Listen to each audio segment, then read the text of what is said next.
In this video, we'll be showing you how to upload photos in Google Drive and share the link. So we're going to come over here to keep things organized. We're going to click on New, and then we're going to create a new folder.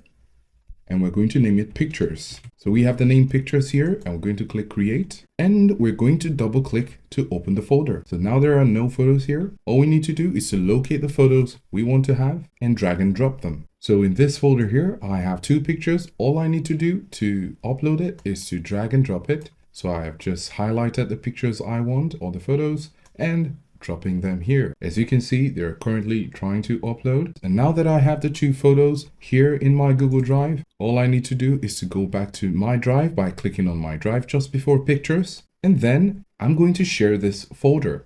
So I'm going to come over here to the 3 dots and click on More Actions. I'm going to go to Share and click on Share. And then I'm going to change Restricted to anyone with the link. So now we have anyone with the link. We can copy this link and paste it, and paste the link in any platform or to anyone we would like to have the access to these photos. So this is how to upload photos in Google Drive and share the link.